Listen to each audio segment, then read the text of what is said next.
been quite a week. It really We had has. quite a week on the show here, but it's about to get bigger. Ryan McGee, ESPN, SEC Network, personality, the Marty and Mcgee show, kind enough to still make time for the Chuck and Bo show this morning. And nobody's a bigger fan of Omaha in the College World Series than Ryan. Ryan, how are we doing this morning? I'm good. I'm ready to get on with it. I was just talking to Bart. I don't go in till I usually go for the second half. So I'll actually get there like a week from right now. When the big games start. Yeah, well, but I tell you, the opening weekend. I mean, you guys know opening weekend's the best. And but they always want me there. They don't want me there for the whole 2 weeks. They want me there for the championship. And a few years ago, I convinced them, let me go for the opening weekend instead of the second weekend. And the morning I got on a plane to fly back to Omaha was the morning that NC State popped every COVID test in the state of Nebraska. And I ended up having to cover that from North Carolina.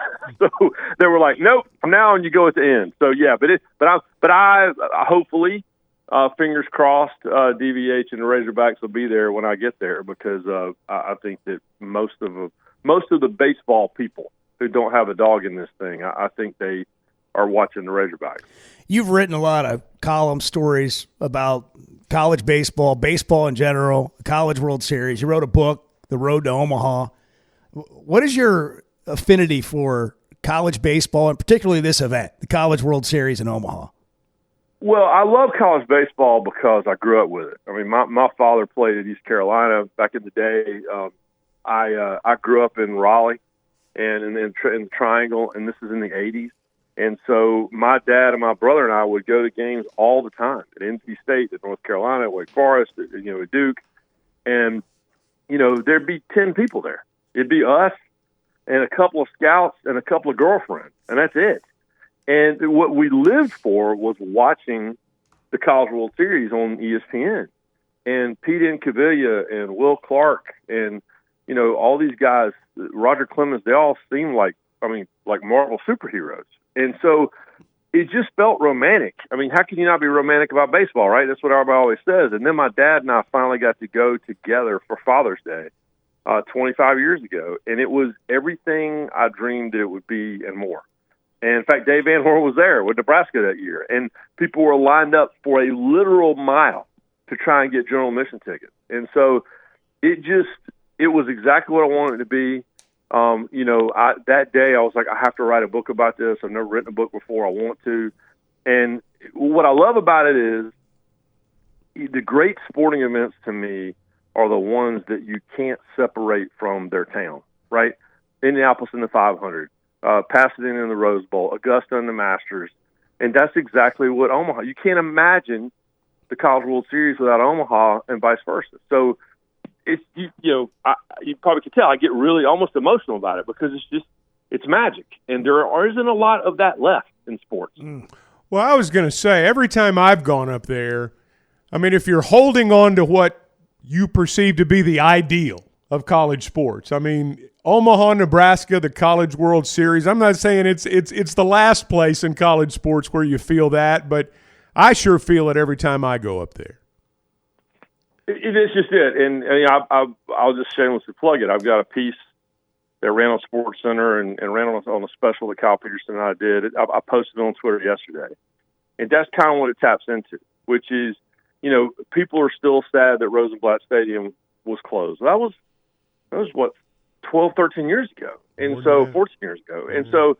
But there's still pieces of Rosenblatt all around town, and if you go to Stadium View Sports Cards, which is the baseball card shop, which is right across the street from where the stadium was, you still can feel it. And so, to me, it's about the town. And so what do they always say? They don't say we made it to the College World Series. They say we made it to Omaha. Mm-hmm. It's the road to Omaha. And so there's just a vibe to it. It's funny, too, because I remember when I started at ESPN 30 years ago as an entry-level production assistant.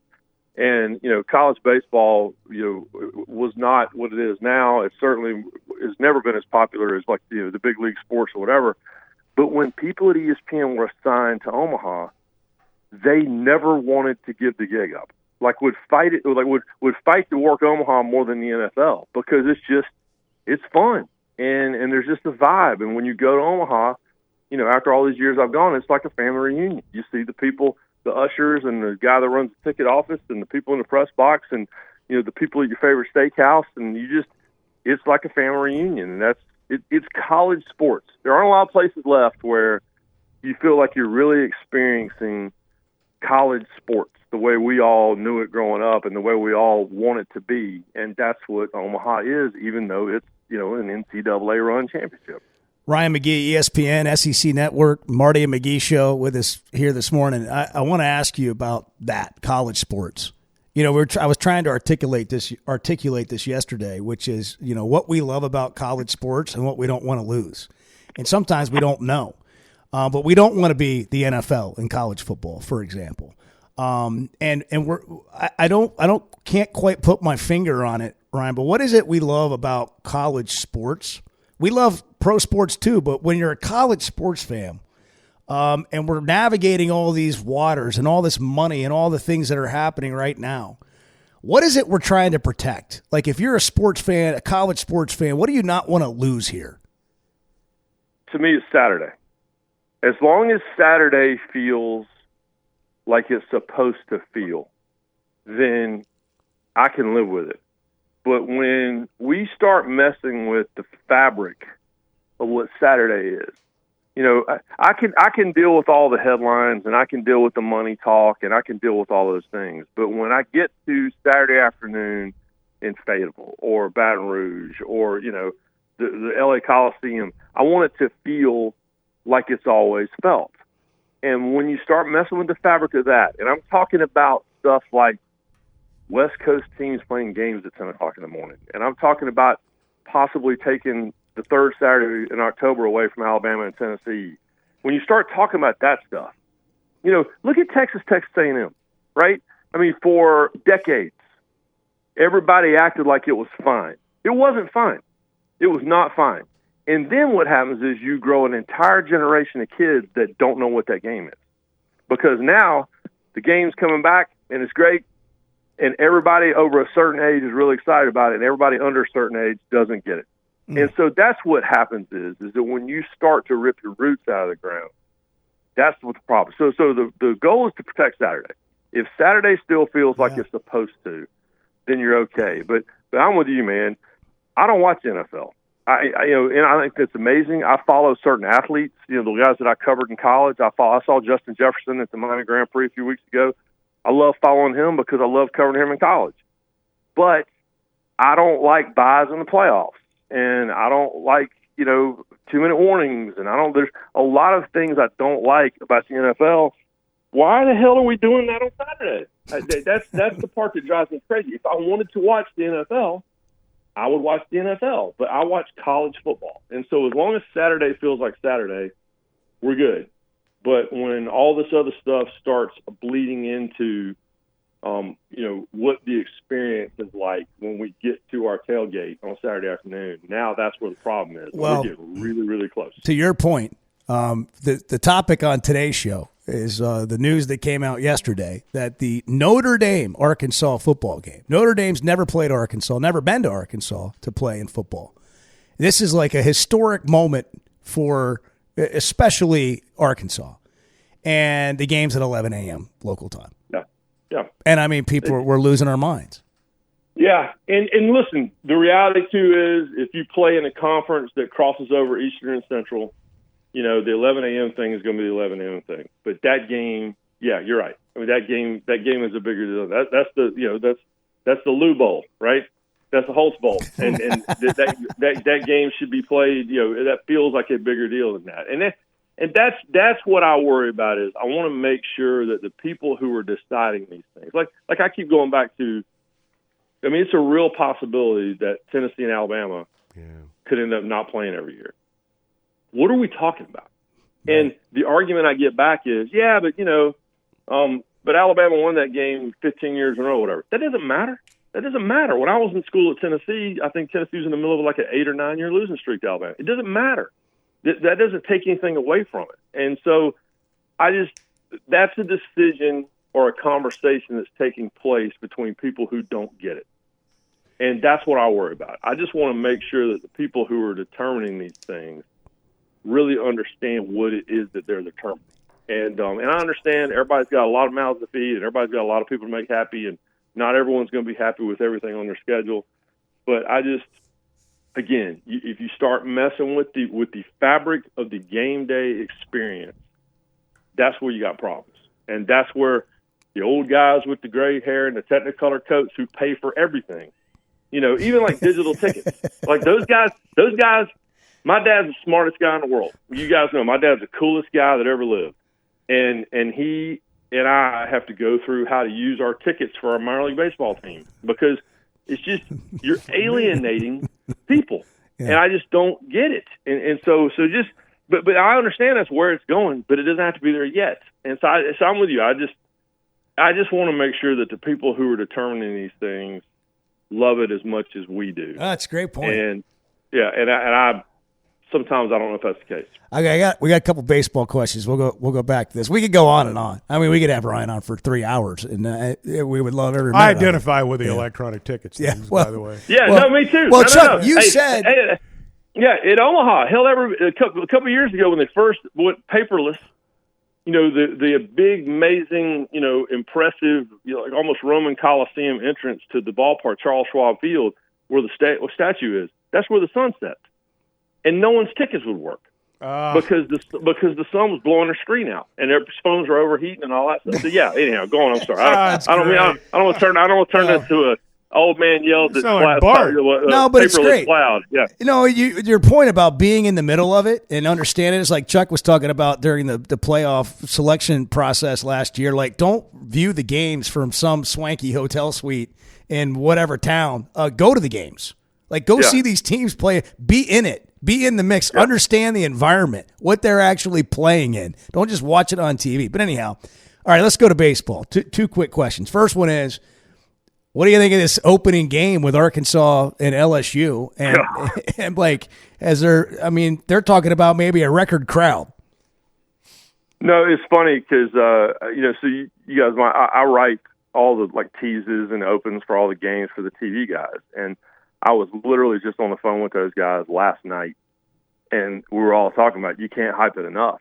And everybody is so fired up. And, you have, if you're ranking the most raucous, like the most fun atmospheres, not just in college baseball, but in sports. The box at LSU and Arkansas, it's the two most exciting ballparks in college baseball. And it's because of the people who sit in the stand. And they're smart baseball people. I got a lot of those places where it's like the crowd's fun, but I'm not sure if they even know what's going on. And the Arkansas crowd, they will stand up and lose their mind over a solid sacrifice bunt because they get the game, right? And so now you're taking all those people, you've given them all day to get lubricated. They'll all be over there at the Jell-O shot place trying to outshot each other. And now they're going to watch the game at 6 o'clock local. Yeah, it's going to be – the people in Omaha are so excited. The only sadness is that, one of them is going to the loser bracket at the end of the night, but they're going to be fine. I think what we're getting is we're getting a preview of who's going to have to fight their way out of that group between the two of them to get the championship. But that being said, I also kept telling everybody Vanderbilt and North Carolina were really good, and they're both not even in Omaha. So we'll see. But the atmosphere is going to be off the chart. Can you read the open you wrote to the game to us? Yeah, I can't yet. Yeah. Okay. Right now I'm still fighting with the with my editors on. Give us the Ryan version that doesn't make it. Like, come back later and tell us the one it should have been. I basically just said it. Like, talking about the two greatest atmospheres in college baseball. There you go. Okay. And now you picked them up. I think I might have written something about a Mardi Gras on the Missouri River. Hey, there we go. Now we're talking. That's great. I think I might have ended it with somebody. God bless America. Somebody passed me a Jell-O shot. We'll see if I can get we got it out of him. We got most of it out of him. All right. Yeah. So nobody likes a road trip like you do. So a lot of fans driving from Arkansas or surrounding areas, maybe even listening to us driving from Baton Rouge or somewhere in Louisiana. What's on a good road trip to a baseball game when you're stopping at the convenience store or whatever? What do you have on your road trip? Well, this feels like an opportune time to say Buc-ee's scares me. Like, Buc-ee's is too much for me. Like, I tried to go to Buc-ee's in Nashville last week. It's too much. I'm a quick trip guy. I know where everything is. I like to get me a QT cappuccino. So Marty doesn't like to put any chemicals in his body, which is why, he's built like he is, and which is great. That's why he's cold all the time. He could use just a little bit of fat percentage. And so when we're on a road trip, I remember one time we were driving down to Atlanta for like SEC media days, and I'm driving the truck, and hey man, I got to get coffee. And I pull into the Quick Trip because I looked at the Starbucks 7 miles. Dude, I'm not driving 7 miles off the interstate to get you, a Starbucks. I go in here and get you a QT cappuccino. A real cup of coffee. Yeah, and he's like, but it's got all those chemicals. I go, those chemicals are delicious. I said, and they're also going to keep you awake. So yeah, and we got the old Trapper deal. So I get me some beef jerky and some coffee, which I don't know if that goes together, but that's what I do. And then, but when you get to Omaha, and if you watch the piece that I posted on Twitter, you'll see there's a place called Stadium View Sports Card, and it is an old building that's going to fall in. It's legendary. And Greg Pivovart, his brother Steve, was the historian of the College World Series. And but go see Piv. Piv will give you a free beer. It's the truth. It's not a good beer, but it's free. And you also can, you walk across the street where Rosenblatt Stadium was there in the zoo parking lot. They've got this amazing little mini ballpark with the original home plate, the foul pole that Warren Marsh wrapped the ball around is still there in the parking lot. And then, the Drover is kind of everyone's go-to steakhouse. It's not downtown. You got to drive a few miles out, but they have a lunchtime whiskey fillet that is so good. If you set it on top of your head, your tongue will beat your brains out to get to it. That's good. That's good steak. That's fantastic. That's a great look at everything. Ryan, thanks, man. Thank you, Ryan. That was awesome. That's appreciate terrific. it. We'll talk soon. Appreciate it, guys. Thanks for making you. time. Yeah, get that open finished off. That sounds like it's going really well.